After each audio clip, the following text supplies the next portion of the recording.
पंतप्रधान जनजातीय न्याय आणि धरती आबा अभियानाचा आढावा आदिवासी विकास मंत्री डॉक्टर अशोक उईकेकडून पंतप्रधान जनजातीय न्याय आणि धरती आबा अभियान यांचा कोकण विभागीय आढावा आदिवासी विकास मंत्री डॉक्टर अशोक उईके यांनी आज पालघरमध्ये घेतला।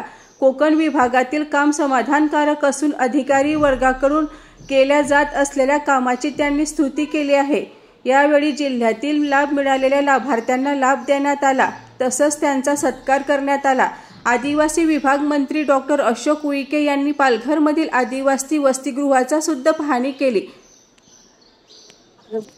कोकण विभागाचा आढावा ठेवला होता आणि कोकण विभागाचा आढावा पालघर जिल्ह्यामध्ये ठेवला असल्यामुळे देशाचे यशस्वी पंतप्रधान नरेंद्रजी मोदी यांच्या नेतृत्वात त्यांच्या संकल्पनेतून PM जनमन योजना आणि धरती आबा जनजाती ग्राम उत्कर्ष अभियान चा आढावा असल्यामुळे आज आपल्या इथं आलो असता जिल्ह्याचे सर्व लाभार्थी आणि गुणवत्ताप्राप्त आणि सर्व विद्यार्थ्यांशी संवाद झाला।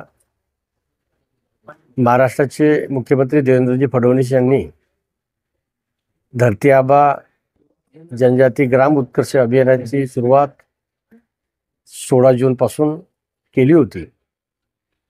हे सर्व अभियान यशस्वी करण्यासाठी महाराष्ट्राचे उपमुख्यमंत्री एकनाथजी शिंदे आणि अजितदादांच्या नेतृत्वात 100% प्रभावी अंमलबजावणी होत असल्यामुळे आज आढावा घेतला असता कोकण विभागाचा अतिशय चांगला अधिकाऱ्यांनी काम केलेलं आहे। येणाऱ्या काळामध्ये दिनांक 15 तारखेला होऊ घातलेल्या ग्रामसभेमध्ये धरती आबाचे जे गावं निवडलेले त्या गावामध्ये कृती आराखडा निर्माण व्हावं, कृती आराखड्याच्या माध्यमातून भविष्यात रणनीती व्हावं, कामकाज व्हावं अशा शुभेच्छा दिल्या आणि त्यासाठी निश्चितच आपलं सर्वांचं सहकार्य, कारण या योजना जर प्रभावी अंमलबजावणी करायची असेल, लोकसहभाग, लोक चळवळ आणि लोकजागृती झाली पाहिजे हा संकल्प म्हणून कार्यरत असल्यामुळे निश्चितच करेल।